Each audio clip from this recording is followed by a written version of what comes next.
So this is a picture or a cut section or a transverse section of how a cartilage is. You can see that there are 5 layers within a cartilage, which starts from the superficial part being by the superficial zone, where you can see the fibers which are parallel towards its surface. Whereas the next zone, which is the transitional zone, is the zone in between the superficial zone and the deep zone. The deep zone has perpendicular fibers towards the surface, and the main zone, which is the zone which is called as the zone of tide mark, is where there is a transition between the bone to the cartilage. So the superficial bone takes the weight, sends it through the transitional zone and makes the deep zone get the weight bearing, which further on transmits to the tide mark and goes to the spongy cancellous bone which is below it. So the same histology over here, where you can see the destructive changes of the same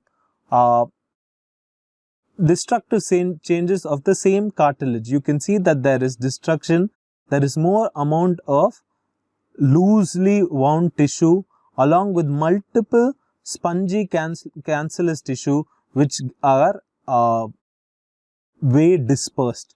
Whereas in the high power view, you can see the articular surface show metachromasia, there is a largening of the cells and deep clefts within the surface. And here you can see the subarticular or the subchondral sclerosis with multiple clefts which are seen within it, and this is a cut section of the void which is seen within the cancellous bone. So what are the causes of destruction, or rather when does the cartilage gets worn out? So it can be due to 2 main things. One, the biomechanical force which goes through it, or a biochemical force which is already present within a joint. So the biomechanical force that goes through it might start off from many factors. The first of all being obesity and being the age, because once the weight is going to be borne by an old age tissue of a cartilage as well as the joint, the composition of the materials are going to be different. This leading on to a changes within the superficial and deep zone. Whereas if it's going to be a post-traumatic condition where the cartilage is already torn out and the reparative phase is not going on well, there are already fibrillations which are going to take the joint towards one particular direction, causing the stress load to be more at one focal area, leading on to more destruction at that particular region. The other part being the biochemical forces, which are chemically mediated or cytokine mediated, which starts off from the synovium getting irritated to more tissue which are present within a joint and within a capsule, which change the dynamics in which the cartilage gets its nourishment from the synovium. So now coming on to joint. So which are the joints which are involved in osteoarthritis? In order to know that, a small description on what a joint is and what are the types of joint that we see. So joints occur where 2 or more discrete bones start to articulate or speak with each other. These joints can be both flexible, which can allow movement between the bones, and the other one being slightly fibrous, wherein it's going to be more static. So there are mainly 3 types of joints.